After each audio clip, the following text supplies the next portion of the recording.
Hello guys, welcome to केंद्रीय classes. आज अपन देखते बेटा जेडब्ल्यू मेंस 27 के सेकंड शिफ्ट का क्वेश्चन है। ये डेफिनेट इंटीग्रेशन से पूछा गया और एकदम इजी है, बस थोड़ा सा कैलकुलेशन लंबा खींचेगा, बाकी कुछ नहीं। ठीक है, क्या दिया बेटा, पाई बाय 6 से लेके pi by 3 under root 1 minus sine 2x into कितना दिया, dx दिया। एकदम सिंपल। ओके, और आपको ऑप्शंस देके रखे, इसमें से कोई ना कोई एक ऑप्शन आ ही जाएगा। ठीक है ना।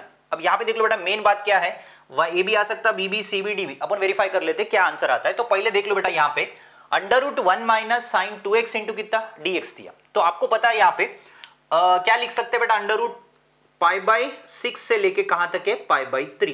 अपर limit pi by 3, lower limit pi by 6। 1 minus sine 2x बोलते 1 की जगह क्या लिख लेते बेटा, cos square x plus sine square x की वैल्यू क्या आती, 1। और माइनस क्या लिख लेते बेटा, साइन 2x का फॉर्मूला बता दो मेरे को, 2 साइन एक्स इंटू क्या लिखता, कॉस एक्स इंटू कितना बेटा, dx। और होल अंडर रूट है बेटा, यहाँ पे ब्रैकेट लगाने की गरज नहीं। Okay, A square plus B square minus 2ab, तो a माइनस बी का होल स्क्वायर बन रहा बेटा, ये a माइनस बी का होल स्क्वायर। तो क्या लिख लेता, cos x minus sine x की पावर क्या लिखता, 2, स्क्वायर और रूट कटेगा इंटू कितना, dx। अब थोड़ी सी गड़बड़ होती, बच्चे क्या करते हैं, डायरेक्ट वैल्यू डाल देते बेटा इसमें इंटीग्रल करके, बट वैसा नहीं, थोड़ा सा यहाँ पे कैलकुलेशन में गड़बड़ हो सकती, because of upper limit lower limit पे ध्यान दो। आपको पता है जब भी पाई बाय 3 और पाई बाय 6 आ रहा है तो उसके बीच में और एक एंगल है पाई बाय 4, और वो भी कैसा है बेटा, आपको एक बार पॉजिटिव एक बार नेगेटिव लेना पड़ेगा, क्योंकि ग्राफ आपको पता है, साइन एक्स का ग्राफ पता है, कॉस एक्स का ग्राफ पता है। ठीक है, अब देखो बेटा, यहाँ पे पाई बाय 3 और ये कौन है बेटा, पाई बाय 6 दिया। तो अपन एक काम कर सकते, पाई बाय 6 से पाई बाय 4 तक आएगा cos x minus sine x. Okay, जैसा वैसे लिखो, प्लस फिर बाद में पाई बाय 4 से लेके कहां तक बेटा, पाई बाय 3 तक, साइन चेंज कर दो, साइन एक्स माइनस क्या लिख लेता, कॉस एक्स मल्टीप्लाई बाय कितना, dx। ठीक है, अब यहां पे ध्यान से देख ले बेटा कैलकुलेशन क्या होता है। कॉस क्या लिख लेता बेटा, यहां पे कॉस अपर लिमिट का इंटीग्रल देख लो, पहले इंटीग्रल कर लेंगे, कॉस का इंटीग्रल साइन एक्स और साइन एक्स का integral plus cos x. Upper limit lower limit देखो बेटा क्या है, pi by 6, sorry pi by 4 लिखना था, पाई बाय 6 लिखा मैंने, और नीचे पाई by 6, lower limit pi by 6, upper limit pi bye 4। अब उसके बाद साइन एक्स का इंटीग्रल क्या आता है बेटा, माइनस कॉस, और कॉस का इंटीग्रल साइन एक्स, और upper limit lower limit pi bye 4 से लेके पाई बाय 3 तक। ठीक है, चलो इंटीग्रल हो गया बेटा। मोस्टली अब आंसर यहीं पे क्लियर करना चाहिए, बट आपको डिटेल में पूरा सॉल्व करके आपको आंसर दिखाना है, क्योंकि मैं डायरेक्टली अगर बता दूंगा तो अपर लिमिट लोअर लिमिट डालो, आंसर आता है, कौन सा आंसर आता है वो भी बता देता हूं, बी ऑप्शन आता है। तो आप ट्राई करके देख सकते हो, या फिर ट्राई करके बताता हूं, देख लेना ध्यान से। तो क्या लिख लेते बेटा, यहां पे अपर लिमिट कौन है, साइन 45 डिग्री और कॉस 45 डिग्री। उसके बाद माइनस साइन पाई बाय 6 और कॉस पाई बाय 6। ठीक है, डिटेल में बता रहा हूं बेटा, नहीं तो डायरेक्ट आंसर बताता था। ओके, और यहां पे प्लस क्या लिख लेता बेटा, माइनस कॉस पाई बाय 3 और sine pi by 3, upper limit minus lower limit. और उसके बाद क्या है, minus cos pi by 4 minus sine pi by 4।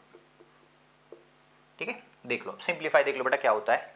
Sign 45 की वैल्यू 1 बाई रूट 2, कॉस 45 की वैल्यू 1 बाई रूट 2।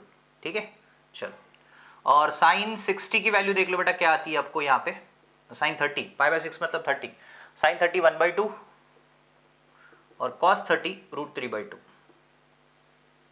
और उसके बाद नेक्स्ट क्या है बेटा, प्लस यहाँ पे भी सेम कॉस 60 रूट 3 बाई 2 और sine sorry cos 60 1 by 2, cos 60 1 by 2 और साइन 60 रूट 3 बाई 2। इसमें थोड़ा कैलकुलेशन गड़बड़ होता है बेटा प्लस माइनस में। ठीक है, दूसरी बात, दूसरा क्या दिया बेटा, कॉस 5 बाई 4 बोले तो 1 by root 2 minus 1 by root 2। चलो अब देख लो बेटा सिंप्लीफाई, इसका क्या आता 2 अपॉन रूट 2, और इसका क्या लिख लेता बेटा 1 प्लस रूट 3 अपॉन क्या लिख लेता 2।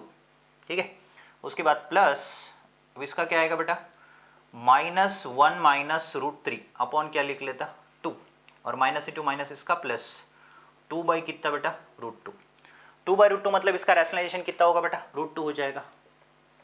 ओके, और इधर माइनस 1 प्लस क्या लिख लेता रूट 3 होल डिवाइड बाई कितना 2, और इधर plus 1 minus 1 minus root 3 upon 2, इसका रैशनलाइजेशन क्या लिख लेता बेटा 2 रूट 2। ठीक है, अब ये दोनों का काम होगा बेटा, दोनों को ऐड कर लेता हूँ, रूट टू कितना 2√2 कितना आएगा बेटा 2√2 मतलब 2 हो जाएगा, क्योंकि आपको पता है यहाँ पे इसकी जो वैल्यू आई वो क्या आई बेटा, ध्यान से देख लेना, क्योंकि अगर आप इसको एलसीएम करेंगे तो कितना आएगा इसका आंसर 2√2 -1 और -√3 डिवाइड बाई कितना 2, और इसका सेम बेटा इसका भी एलसीएम करेंगे -1 -√3 2√2 डिवाइड बाई कितना बेटा 2, ठीक है। अब दोनों के क्या है बेटा डिनोमिनेटर सेम है, दोनों के डिनोमिनेटर क्या है सेम, ओके। अब जब दोनों के डिनोमिनेटर सेम रहेंगे तो अपन क्या लिख सकते हैं बेटा, यहाँ पे लिख लो बेटा, एक काम कर लेता हूँ क्वेश्चन उड़ा देता हूँ, सेकंड ऑप्शन आना चाहिए बेटा आपको, सेकंड ऑप्शन याद रख लेना, ओके। एलसीएम क्या रहेगा बेटा, दोनों का सेम 2 रहेगा, तो 2√2 बोले तो कितना आएगा बेटा 4√2, ओके। -√3 कितना बेटा -2√3, अब उसके बाद कितना बेटा -1 कितना -2, अब बस डिवाइड कर दो बेटा 2 से, डिनोमिनेटर सेपरेट करके आपका जो आंसर है वो दिख जाएगा, ओके। 2 1 जा 2 2 जा 2 1 जा अगेन 2 1 जा, तो फाइनल आंसर कितना बेटा 2√2 -√3 और -1, आपका बी ऑप्शन आ रहा है बेटा, ध्यान से देख लेना, ठीक है। बी ऑप्शन आ रहा है 2√2 -√3 -1, मोस्ट इंपॉर्टेंट क्वेश्चन, आपको बस कैलकुलेशन थोड़ा सा ज्यादा है, आगे इंटीग्रेशन डायरेक्ट ही हो जाता है, बट थोड़ा सा अपर लिमिट लोअर लिमिट पे ध्यान देना पड़ेगा, ओके। बी ऑप्शन देखो बेटा, क्वेश्चन में वेरीफाई कर लेना, बी ऑप्शन है।